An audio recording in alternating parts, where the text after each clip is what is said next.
Baik, warganet dimanapun berada, berjumpa lagi di podcast Studio Hasrullah. Pada kesempatan ini kita kedatangan tamu yang orang pasti tahu kalau orang sekolah di Direktur Pasca Universitas Hasanuddin. Beliau adalah Profesor Dr. Insinyur Jamaluddin Nyompa, MSc. Tema yang kita akan bahas pada kesempatan ini adalah ilmuwan muda meraih bintang. Untuk mengetahui siapa beliau, kita lihat yang satu ini.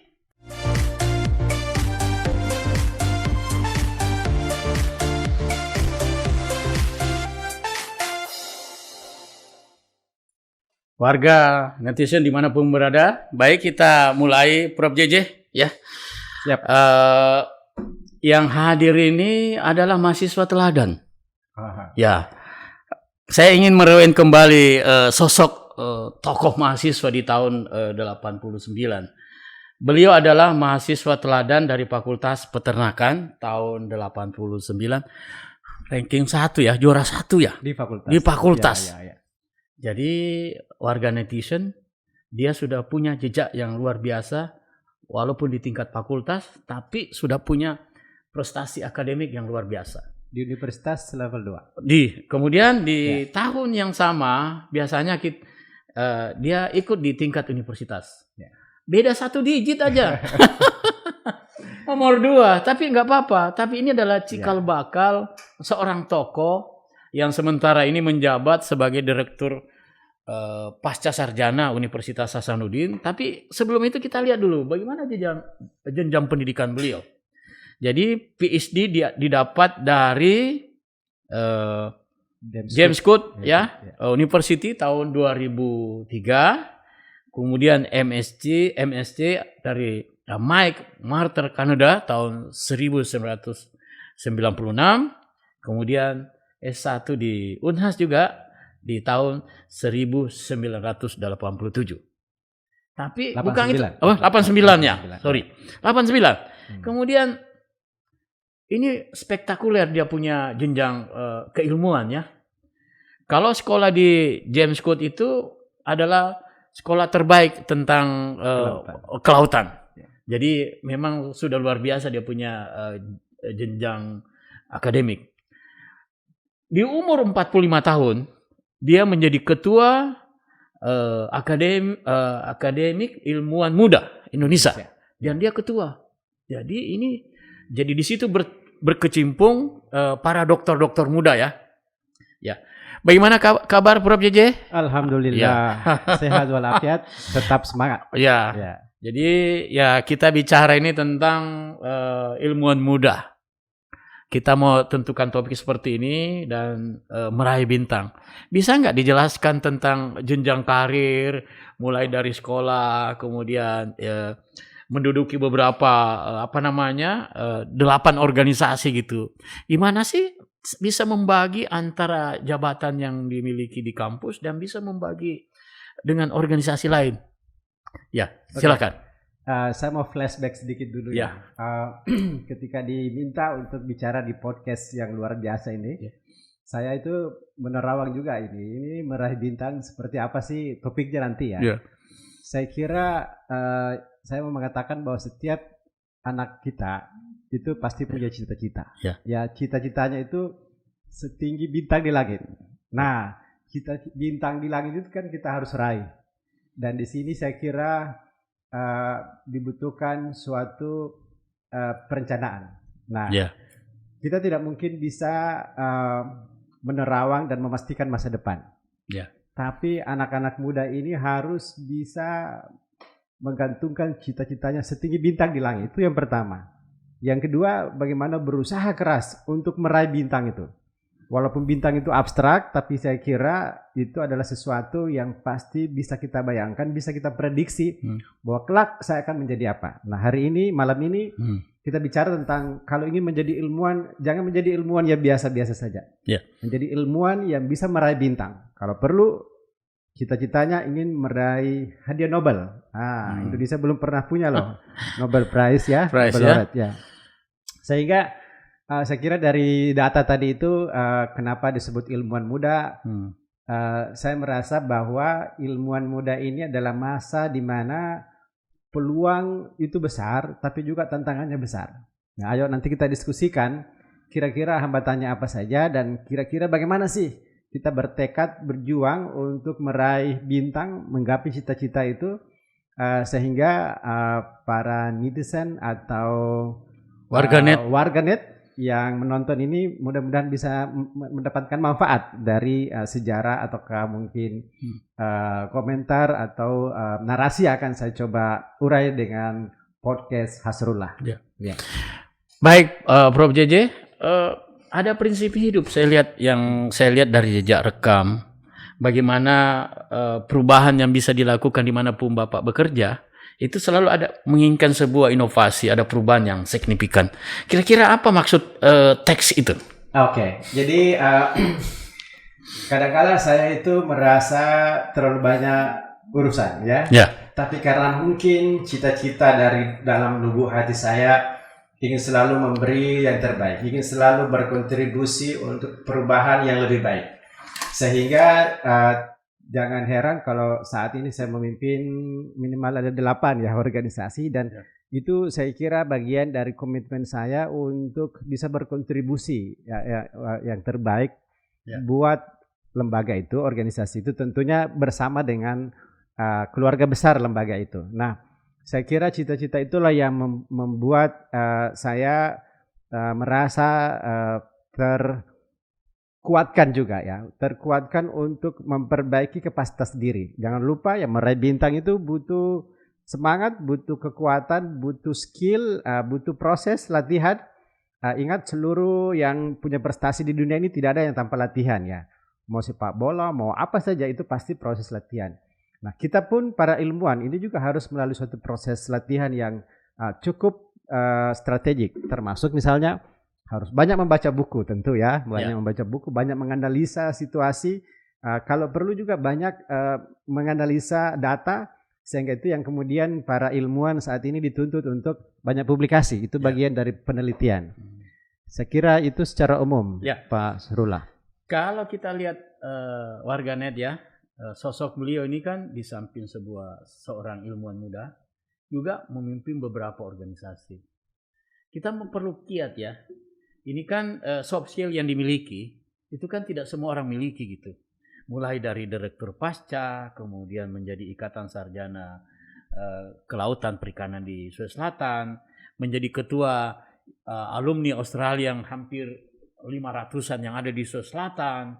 Kemudian ada lagi orang yang tidak tahu, dia adalah penyelam ya, apa itu? Lembaga apa itu?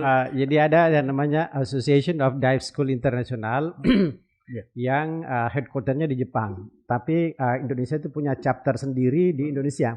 Kebetulan kalau di istilah itu saya disebut presidennya atau ketuanya lah, chairman. Ya.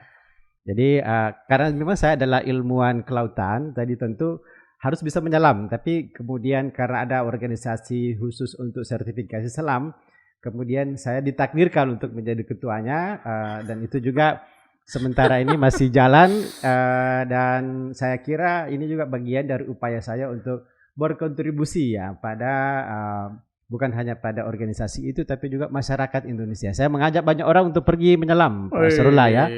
Tidak hanya pergi pergi di Pulau Samalona di situ berenang. Ini menyelam ya. Menyelam. Apa sih suka duka menyelam?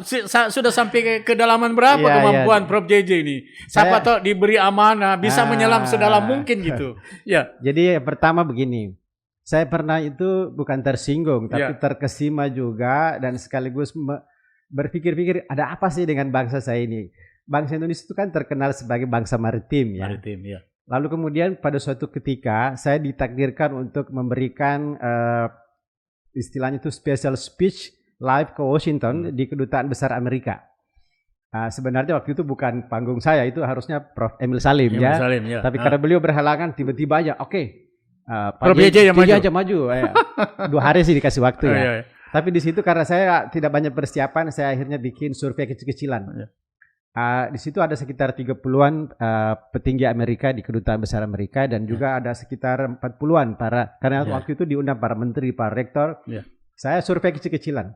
ditanyalah, saya bertanya siapa orang Australia, tolong mohon maaf for my college from US, could you please raise your hand, siapa yang bisa menyelam? Hanya 2 yang nggak bisa menyelam.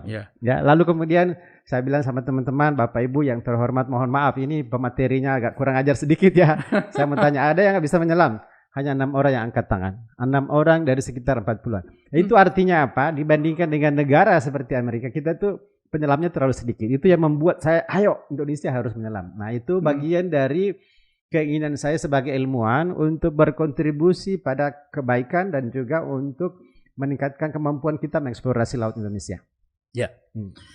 Ya, dari segi akademik kita tidak ragu lagi ya, kalau dia memimpin seperti Direktur Pasca, kolaborasi kerjasama itu sudah jelas. Jadi kan butuh panggung internasional gitu. Jadi kita dia tidak hanya menyelam gitu tuh, tapi dia juga melakukan kolaborasi dengan beberapa universitas yang ada di Australia, mungkin di Eropa, bahkan sampai di Kanada di sekolah beliau gitu. Kalau di program master itu apa sih sebenarnya yang didapat waktu sekolah di Kanada gitu? Jadi kembali ke topik dulu ya. Topik, ilmuwan muda meraih bintang. Ya, para netizen, para warganet, sorry saya selalu lupa. Meraih bintang itu artinya apa? Kita harus tidak boleh menjadi ilmuwan yang biasa saja. Harus diakui bahwa ilmuwan-ilmuwan yang maju itu berada di negara lain, berada di negara maju. Karena kenapa? Teknologinya sudah berkembang maju pesat. Dan juga mereka lebih duluan menjadi ilmuwan dibandingkan tentu dengan bangsa kita yang terlambat merdeka ya. Nah, oleh karena itu dalam meraih bintang ini kita harus bisa mengetahui dan ikut belajar di negara-negara yang sudah maju. Oleh karena itu saya pergi ke tempat di mana paling jauh dari Indonesia. Nah waktu itu Kanada, saya pikir ini yang paling jauh dari Indonesia. Sehingga saya pergilah ke Kanada untuk mencoba untuk mengasah kemampuan dan belajar sehingga di McMaster University di Kanada itu sekaligus waktu itu saya mulai memperkuat jejaring. Karena kenapa? Sekali lagi meraih bintang itu tidak mungkin kita sendiri. Kita harus bisa bersama dengan orang-orang hebat. Ya, kalau perlu kita harus bisa banyak bicara, maksudnya bicara dengan beberapa peraih Nobel. Nah kebetulan tahun lalu di Pasar Sarjana kami mengundang spesial peraih Nobel namanya Profesor Peter Doherty. Itu peraih Nobel di bidang kesehatan sebenarnya. Saya kebetulan sharing panggung sama beliau dan topiknya seperti yang kita bicarakan pada hari ini. Saya bertanya kepada beliau, apa sih rahasianya supaya bisa meraih hadiah Nobel? Nah, mungkin kita diskusikan. Kalau begitu, ya karena sudah punya pengalaman di Direktur Pasca dan dia bergaul dengan peraih Nobel, ini berarti ini harapan besar ini. Ada salah satu tokoh yang kira-kira yang bisa kita anggap bisa melanjutkan periode selanjutnya gitu. Tapi ini bukan sampai ke sana, tapi saya ingin menyatakan bahwa kolaborasi, interaksi dengan orang-orang ilmuwan seperti itu kita butuhkan supaya Universitas Hasanuddin masuk dalam radar World Class University. Baik, yang menarik kita akan ke James Cook setelah yang satu ini.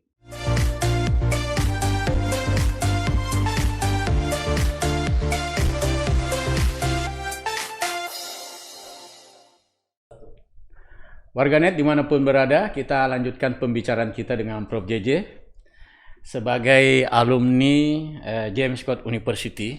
Ya, beliau ini diundang oleh kampusnya outstanding alumni terbaik pada tahun 2018. Apa sih yang didapatkan dari alumni terbaik itu, Prof. JJ? Bisa dijelaskan kepada warganet yang menonton podcast Asrullah gitu? Ya.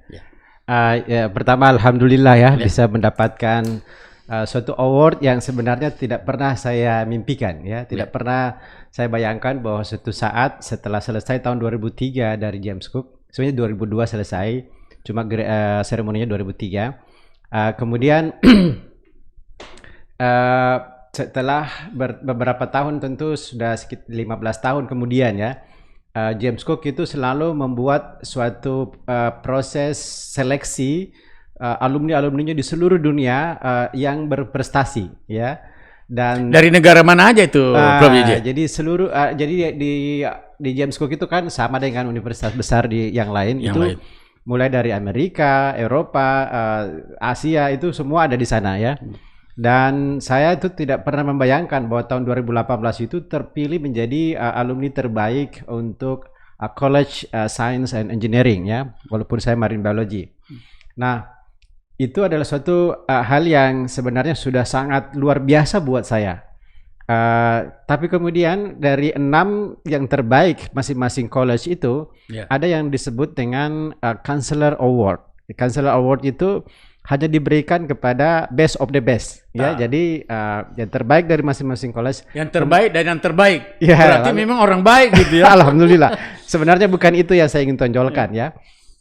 Yang saya ingin tonjolkan begini, karena topiknya hari ini adalah ilmuwan muda meraih bintang, maka saya karena mendapatkan special award dari Counselor Award. Counselor itu adalah bosnya rektor, bosnya presiden university, itu ada di tasnya disebut dengan Counselor. Jadi saya bertanya kepada beliau, kenapa sih saya yang terpilih? Saya pun tidak menyiapkan tadi naskah pidato ini karena saya tidak pernah membayangkan bahwa orang Indonesia bisa menjadi peraih Counselor Award. Itu pertama kali. Yang kemarin itu dari Australia, pernah juga dari Eropa.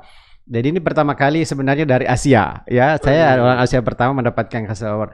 Yang saya ingin katakan begini, di dalam kehidupan kita ini banyak hal yang kita harus lakukan dan itu kadangkala memang kita tidak perhitungkan untuk menjadi bagian dari yang akan menentukan masa depan kita.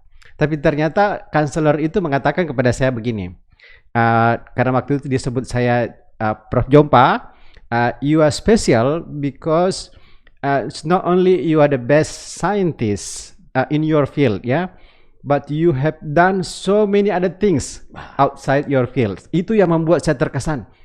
Ini salah satu kunci untuk ilmuwan meraih bintang. Karena kenapa? Kita harus menjadi ilmuwan plus-plus. Saya menjadi ketua Akademi Ilmuwan Muda Indonesia waktu itu, masih menjabat karena tahun 2015 sampai 2018 saya adalah ketua Akademi Ilmuwan Muda Indonesia, dan itu adalah pilihan ilmuwan muda terbaik Indonesia yang kemudian bukan hanya saya terpilih menjadi anggota, tapi saya terpilih menjadi ketua ya. Dan jangan lupa itu Unhas di Indonesia Timur kadang-kadang gak diperhitungkan ya secara nasional. Tapi alhamdulillah ini sesuatu yang menurut saya buah dari upaya tadi itu. Berusaha keras dengan segala keterbatasan, dengan begitu banyak hambatan, tapi kita selalu punya cita-cita untuk do your best. Itu kuncinya. Sehingga counselor ini mengatakan bahwa Anda mendapatkan Counselor Award karena begitu banyak hal yang Anda lakukan di luar bidang. Nah, sehingga mudah-mudahan para warganet juga punya keinginan untuk berbuat lebih banyak di dalam hal mengisi waktu, mengisi perjalanan hidup kita ini untuk hal-hal yang positif tentunya ya. Jadi manfaatkan energi mumpung kita masih sehat, mumpung kita masih muda, ayo optimalkan seluruh waktu itu untuk berkontribusi dan lakukan secara baik dalam kerangka tadi ini. Kita ingin menjadi seseorang yang berbeda ya. Kita ingin meraih bintang ya. Dan saya kira itu cita-cita bukan hanya untuk disebut hebat ya, tapi ini adalah bagian dari keinginan kita untuk berkontribusi di dalam kebaikan. Saya kira gitu. Ya, warganet sosoknya sudah dia ungkapkan. Kemudian dia punya kekuatan dalam intelektual ya sebagai orang muda ya. Saya kira negara membutuhkan beliau gitu. Kemudian yang kedua, saya melihat dia tidak saja mumpuni di ilmunya, tapi dia mampu mempunyai soft skill ya dari beberapa organisasi. Bukankah seorang leader dimanapun dia berada, soft skill itu sangat menentukan. Coba saya minta elaborasi. Kenapa soft skill ini sangat dibutuhkan, Prof. JJ, dalam memimpin sebuah organisasi, terutama organisasi yang Bapak diberi amanah, bahkan menjadi salah satu dean di Universitas Hasanuddin gitu. Ya, saya kira para warganet pasti tahu ya bahwa soft skill itu bukan inherited, bukan diwariskan secara genetik ya, tapi itu lebih banyak karena proses latihan. Kesadaran untuk selalu ingin menjadi lebih baik ya. Ya dalam banyak hal ya, soft skill itu ya mulai dari leadership tentu ya, bahkan kemampuan bahasa, Itu yang saya ingin tambahkan sebenarnya sedikit ya, bahwa salah satu soft skill yang mutlak saat ini di era global seperti ini, untuk meraih bintang yang banyak kan kita harus bergaul dengan global nih ya. Iya. Dan kita tidak mungkin bisa bergaul secara lebih leluasa, secara lebih nyaman dan secara profesional kalau kita tidak menguasai bahasanya. Oleh karena itu dari awal saya mengatakan bahasa Inggris itu bukan bahasanya bangsa Inggris, tapi itu adalah bahasa global untuk menjadi warga global ya, untuk menjadi ilmuwan global kita harus bisa berinteraksi secara global. Soft skill yang lain tentu ini menyangkut masalah kita memahami apa yang dibutuhkan oleh orang lain, apa yang kita senang ketika misalnya Pak Asrullah ramah ya, Pak Asrullah komunikatif, kita kan senang. Oleh karena itu kita juga harus belajar untuk membuat orang lain senang. Dan saya kira soft skill itu pasti semua sudah bisa dipelajari dari interaksi kita dengan teman-teman. Tapi mudah-mudahan sekali lagi di dalam konteks meraih bintang ini kita membuat list. Oke, di bidang ilmu pengetahuan. Kalau itu ilmuwan, saya sudah menjadi ilmuwan yang baik. Saya penelitian yang baik. Saya menulis dengan baik. Saya berusaha membaca dan seterusnya. Itu satu. Kemudian menjadi misalnya organisatoris. Saya ikut di lembaga ini, saya ikut di lembaga ini. Ya kalau belum bisa terpilih menjadi ketua nggak usah terlalu buru-buru dulu kan, masih ada waktu kan. Yang ketiga misalnya, untuk bisa lebih plus lagi saya ingin memperbaiki bahasa. Oke, bahasa Inggris saya harus TOEFL-nya misalnya 550. Bahasa Arab harus bagaimana? Bahasa Jepang, bahasa Perancis. Itu bagian dari soft skill yang sangat penting. Dan saya kira ke depan itu kita bisa menambah aspek lain. Misalnya saya ingin mengabdi kepada misalnya kegiatan-kegiatan sosial. Itu kita nambah semua.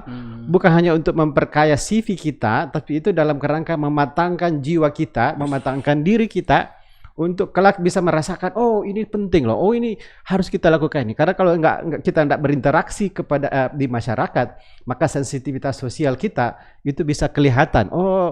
Tidak kelihatan ya di dalam refleksi kepemimpinan itu. Sehingga Pak Asrullah ini pertanyaannya simpel tapi jawabannya memang susah. Tapi intinya sekali lagi adalah selalu punya niat untuk melakukan yang terbaik secara ikhlas. Iya.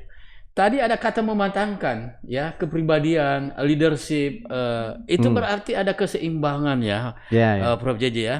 Kadang-kadang kita sudah merasa diri sebagai ilmuwan, kadang-kadang rasa apa namanya, ada sedikit merasa besar diri ya, lupa bahwa yang kita pimpin ini adalah manusia gitu. Kemudian kematangan itu juga sangat ditentukan oleh leadership gitu.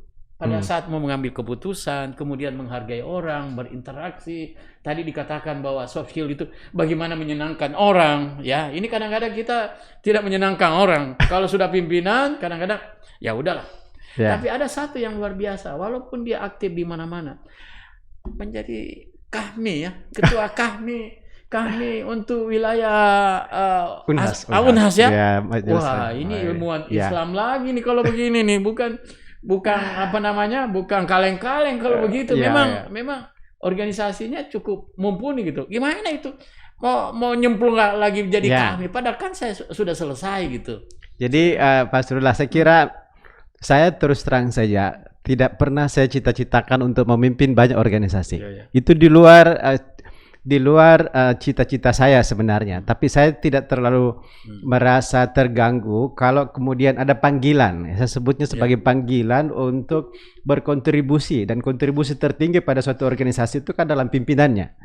Sehingga kalau mungkin kembali ke hati nurani saya untuk memberikan yang terbaik, maka saya harus siap memang secara ikhlas. Dan ketika diminta untuk menjadi ketua, saya nggak bisa menolak kadang-kadang karena komitmen saya itu adalah ingin berkontribusi yang terbaik. Tapi bukankah memimpin kami di wilayah kampus itu kan agak susah-susah gampang. Sebenarnya di situ kan orang-orang pintar, akademisi, kemudian kadang-kadang juga vokal melihat. Tapi ini kan kalau memimpin kami di luar itu nggak ada masalah, karena ini komunitas lain daripada yang lain ya. Kira-kira gimana nih meredam aspirasi seperti itu gitu? Ya sebenarnya sama saja ya. Prinsipnya kan yang kita pimpin ini kan manusia yang pertama pasti manusia biasa yang punya kelebihan dan kekurangan, itu yang pertama. Yang kedua, teman-teman ini punya keinginan yang semua baik lah ya untuk menjadi wadah ini untuk forum silaturahim untuk berkontribusi pada masyarakat. Kebetulan tadi sore ini saya menyerahkan bantuan untuk mahasiswa-mahasiswa yang tidak sempat pulang kampung gara-gara dilarang pulang kampung di masa pandemi ini kan. Nah, kasihan kan mereka nih. Nah, kami itu kemudian mengumpulkan donasi untuk menjangkau mereka yang kemungkinan saja cukuplah kita dulu waktu masih mahasiswa merasakan bagaimana sulitnya ya ketika tidak ada kiriman atau dan seterusnya. Tapi kembali ke leadership tadi itu, sebenarnya leadership itu kan banyak sekali ya. Sebagai ilmuwan ada juga yang disebut dengan science leader, ada research leaders, dan kita juga harus bisa kemudian profesional di dalam memimpin misalnya kelompok peneliti kita. Itu kan juga tidak mudah. Tidak mudah ya. Kita harus bisa berusaha untuk membuat teamwork yang kuat, tentu ya. Membuat teamwork ini bertahan kan tidak mudah karena mereka punya freedom ya. Dia bisa pergi kapan saja. Nah, oleh karena itu saya kira ini juga ke depan para ilmuwan ini harus belajar bagaimana membuat kelompok ya, ilmuwan yang barangkali pada bidang tertentu atau lintas disiplin untuk berusaha mencari solusi pada apa yang dihadapi oleh masyarakat. Nah, di situ kan kemudian kita diperhadapkan pada skill untuk membuat proposal, kemudian mendekati sumber-sumber pendanaan baik nasional maupun global. Jangan lupa di global ini banyak sekali sumber pendanaan. Saya alhamdulillah hampir tiap tahun itu ada saja sumber pendanaan untuk membiayai kelompok riset saya itu dari dunia internasional. Itu contoh kecil saja, Pak Asrullah. Ya, kalau ingat Bro JJ ini selalu Scopus ya. Dia punya jurnal tidak dihitung jari, sudah puluhan bahkan ratusan gitu. Jadi saya kira ini ciri-ciri sebagai seorang ilmuwan ya. Kemudian satu yang harus saya akui, memang penting itu teamwork ya untuk sebuah organisasi gitu. Terlalu penting. Ya. Apakah memang kadang-kadang kan ilmuwan kadang-kadang saya kan punya kemampuan individu yang bisa soloran gitu ya, lari sendiri gitu. Tapi Pak JJ masih mau mengutamakan dimanapun berada, bekerja atau diberi amanah, selalu mengutamakan tentang teamwork itu. Iya. Ya, saya kira teamwork adalah salah satu kunci yang sangat penting ya di dalam memperkuat kapasitas kita juga di dalam meneliti dan menjadi ilmuwan. Apalagi orang yang sibuk seperti saya misalnya sebagai dekan, tentu kalau tidak punya teamwork yang kuat, tidak punya teamwork yang profesional, maka tidak mungkin saya bisa tetap melakukan sains ya, publikasi sambil melakukan tugas-tugas tambahan lainnya. Jadi saya kira ini yang harus juga dipelajari dalam konteks tadi. Kalau ingin menjadi ilmuwan yang hebat, yang bisa meraih bintang, belajarlah untuk membuat teamwork yang kuat. Saya kira itu salah satu kuncinya. Ya. Jadi memang teamwork ini menjadi sebuah kata kunci untuk keberhasilan dalam mengurus sebuah organisasi ya. Tidak hanya dalam penelitian, riset, termasuk juga menyelam itu ya. Jadi ini perlu ada teamwork yang harus sama-sama gitu. Ya, kalau menyelam itu never dive alone. Jadi harus buddy harus ya. Berdua. Itu sudah kunci itu, tidak boleh menyelam sendirian. Baik. Ya. Warga netizen dimanapun berada, tiba kepada statement bagian akhir kita punya wawancara ya. Prof JJ, siap. Closing statement kira-kira dari pembicaraan kita yang cukup panjang ini, kira-kira apa yang harus dipetik sebagai orang yang punya obsesi ingin memimpin di mana-mana gitu. Ya. Ya, kalau ditanya tentang obsesi ke depan, yang pertama hidup memang harus semangat, punya cita-cita, punya obsesi ya. Tapi di sisi lain hidup juga harus mengalir ya.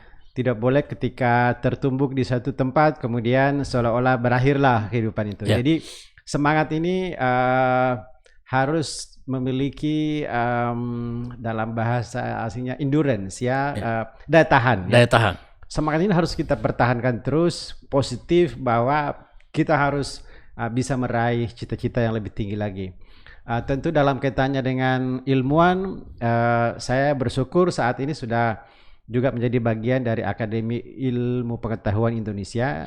Kalau tadi itu Akademi Ilmuwan Muda, sekarang saya sudah diterima ya menjadi anggota Akademi Ilmu Pengetahuan Indonesia tentu di pusat di Jakarta dan itu akan ada SK Presiden.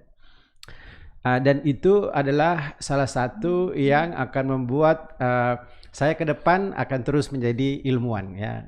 Dan untuk leadership tentu selama kita masih memiliki energi yang cukup, motivasi yang besar, keinginan untuk berkontribusi yang besar, saya selalu siap untuk menjadi bagian dari tim besar ataukah tim kecil, bahkan siap untuk menjadi pemimpin kalau dibutuhkan di dalam kaitannya dengan leadership tadi itu. Bahwa dalam keseimbangan hidup saya kira tetap harus ada, ya.